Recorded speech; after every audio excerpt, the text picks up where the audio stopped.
Dans cette vidéo, je vais te montrer comment on résout une équation polynôme du second degré. Alors, c'est quoi une équation polynôme du second degré? C'est une équation qui va ressembler à ceci. Ax carré plus bx plus c égale 0. Voilà. On se ramène à une équation de ce genre-là et je vais te montrer comment on résout ce type d'équation. Pourquoi on dit qu'elle est du second degré? Tout simplement parce que ta variable, ton inconnu, est à la puissance 2. D'accord? Donc elle est du second degré. Le degré, c'est la plus haute puissance. Alors, comment on fait quand on a une équation de ce type-là? Il faut d'abord calculer ce nombre qu'on appelle le discriminant, delta. Il est égal à b carré moins 4ac. Donc tu prends les coefficients ABC qui figurent dans ton équation. Donc il faut bien que tu te ramènes à une équation de ce genre-là, hein. On est bien d'accord. La méthode que je te montre, c'est quand tu t'es ramené à ax carré plus bx plus c égale 0. Si on est par exemple dans le cas de figure où on a ça, tu vois, on ne pourra pas directement appliquer la méthode. Il faudra d'abord transformer l'écriture pour se ramener à ax carré plus bx plus c égale 0. On le fera tout à l'heure, tu verras. Donc une fois que j'ai ax carré plus bx plus c égale 0, je calcule, comme je t'ai dit, le discriminant, c'est le premier point. Et après, tu distingues 3 cas. Les 3 cas, c'est soit le résultat du discriminant est négatif, soit il est égal à 0, soit il est positif, strictement positif. Donc là, en fait, tu as les 3 cas possibles. Quand tu vas calculer ce nombre delta, tu n'as pas d'autre cas possible. Il est soit négatif, soit nul, soit positif. S'il est négatif, tu concluras dans ce chapitre de première, tu concluras qu'il n'y a pas de solution, que ton équation n'a pas de solution. C'est-à-dire que ce nombre-là, ax carré plus bx plus c, n'est jamais égal à 0. Okay, il ne peut pas être égal à 0. Si delta égale 0, à ce moment-là, tu as une solution, une seule solution, qu'on notera x0, qui s'exprime par moins b sur 2a, donc toujours en allant prendre a, b, c à l'intérieur de ton équation ax carré plus bx plus c égale 0. Et ensuite, si delta est positif, tu as deux solutions. Et ces deux solutions, on peut les appeler x1, c'est moins b moins racine carrée delta sur 2a. Et x2, c'est moins b plus racine carrée delta sur 2a. D'accord? Donc on va appliquer exactement ça dans chacun des exemples que je te propose ici. Donc là, on est déjà dans la forme ax carré plus bx plus c égale 0. On va identifier a, b et c. A vaut 3, b vaut moins 4, c vaut moins 1. Et puis après, on va calculer le discriminant, c'est le premier point. Donc b carré moins 4 fois a fois c. Ça te fait quoi? Ça te fait moins 4 au carré, moins 4 fois 3 fois moins 1. Ça donne quoi? Ça donne 16. Moins 4 fois 3, ça fait moins 12. Donc plus 12. 16 plus 12. Donc au final, 28. Voilà. Et comme il vaut 28, il est positif ce nombre-là. Du coup, j'ai deux solutions.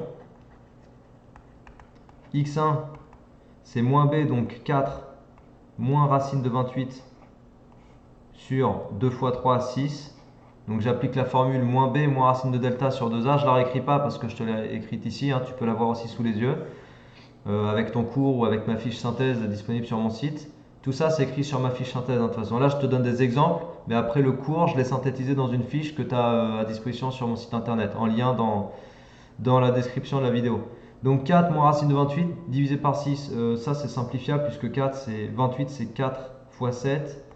Bon, après ta calculette, elle te sort toutes ces simplifications très bien. Normalement, tu peux tout retrouver avec la calculatrice maintenant. Voilà. Ta calculette, elle te donnera ce résultat-là. 2 moins racine de 7 divisé par 3. Et puis x2, ça va te faire 4 plus racine de 28 sur 6. Donc pareil, 4 plus 2 racine de 7. Donc au final, 2 plus racine de 7 sur 3. Voilà, donc on a les deux solutions. Et comme on partait d'une équation au départ, il faut toujours que tu conclues avec l'ensemble solution. Donc là, l'ensemble solution, on l'appelle S, hein, toujours. Vu que c'est une équation, c'est des accolades. Et puis tu as deux solutions, donc je les réécris avec un point virgule. Et puis c'est fini. D'accord? Donc là, c'était un exemple où tu avais deux solutions. Maintenant, on va regarder cet exemple-là. Donc toujours, je suis déjà dans une équation trinôme parce que j'ai bien la forme ax carré plus bx plus c égale 0. J'identifie ABC. Tu vois, c'est vraiment toujours la même méthode. Et après, ça va varier légèrement quand on va avoir des choses à gauche et des choses à droite. Mais ce sera l'exemple suivant, ou celui d'après encore. Donc on calcule le delta. Donc b carré moins 4ac, Ça te fait quoi ça? Ça te fait 4, moins 4 fois 4 fois 1. Donc ça fait 4 moins 16. Donc moins 12. Moins 12 c'est négatif. Donc tu n'as pas de solution. Tu n'as pas de solution et puis tu conclus en écrivant que S égale l'ensemble vide. Et puis c'est fini. Ok? Ça veut dire que tu n'as aucune valeur de x qui te permettrait que 4x carré plus 2x plus 1 soit égal à 0. D'accord? Exemple suivant, donc on est bien dans la bonne forme parce que j'ai ax carré plus bx plus c égale 0. Donc j'identifie ABC, a égale 1, b égale moins 2, c égale 1. Et puis après, on va résoudre. Enfin, on va chercher déjà le discriminant, b carré moins 4ac, donc ça fait 4, moins 4 fois 1 fois 1, donc ça te fait 4 moins 4, donc 0. Et donc là, tu es dans un cas où tu as une seule solution. Une seule solution que j'ai décidé d'appeler x0, qui est égale à moins b sur 2a. Et puis on calcule quoi. Donc moins b, ça te fait plus 2. Et 2a, ça fait 2 fois 1, 2. Voilà, ça te fait 1. Ok? Donc x0 égale 1. Ça marche? Et on écrit s égale 1. Et puis c'est tout. C'est-à-dire que si tu remplaces x par 1 dans ton égalité, enfin dans cette fonction-là, ça donnera bien 0 au résultat. Ok? Allez, dernier exemple. Dernier exemple, là en fait, est-ce que je suis dans la forme ax carré plus bx plus c égale 0? Réponse non, parce que j'ai des choses à gauche, des choses à droite. J'ai un membre de gauche, un membre de droite, différent de 0. Donc ça veut dire qu'il faut d'abord que je regroupe tout le monde. Donc pour ça, on va soustraire moins 7x carré des deux côtés. On va faire par étapes, d'accord? Donc on va faire ça.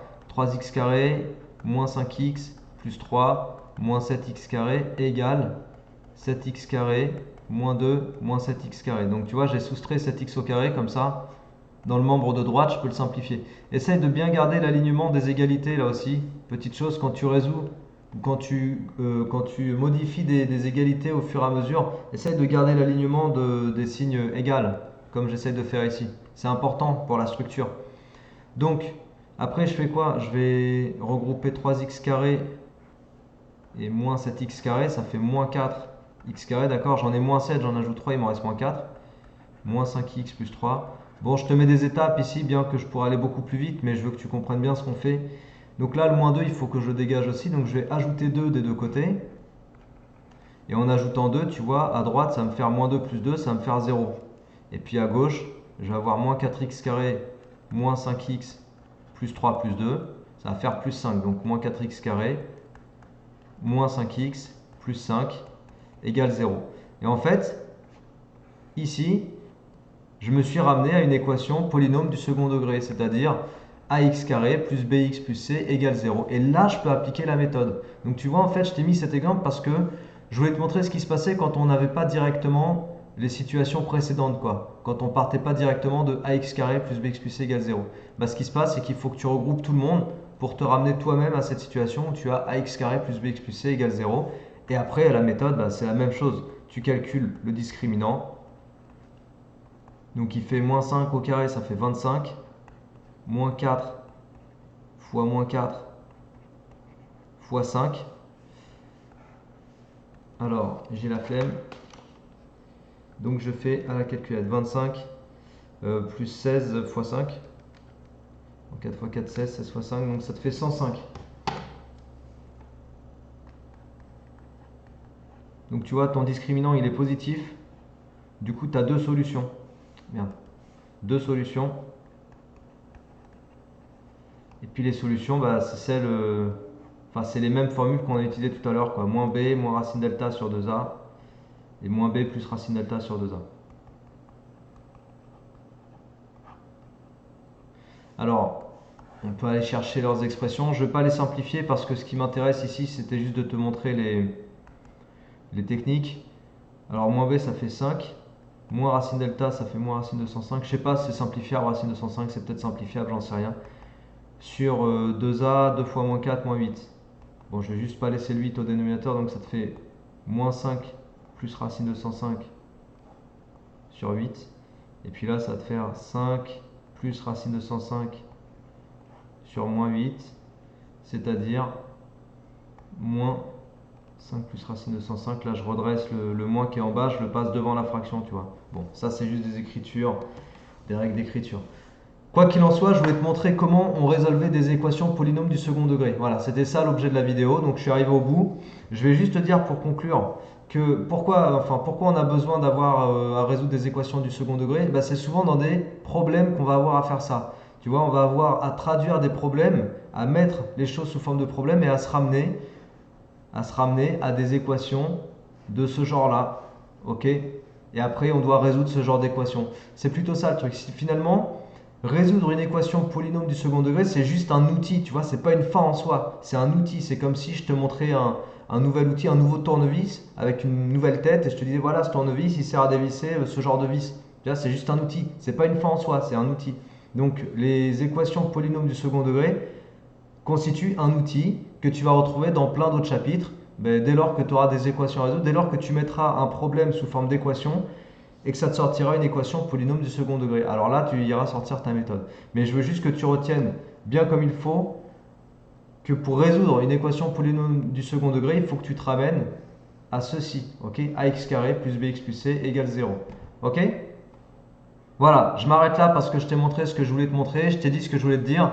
Il y a une autre vidéo qui te montre comment résoudre des inéquations avec du second degré. Ok, donc les inéquations, là, c'est plutôt de l'étude de signes. Donc ça, c'est l'objet d'une autre vidéo. N'hésite pas à la regarder aussi si tu as besoin de faire ça. Et puis, mis à part ça, abonne-toi à la chaîne si tu n'es pas abonné. Comme ça, tu as toutes mes vidéos au fur et à mesure.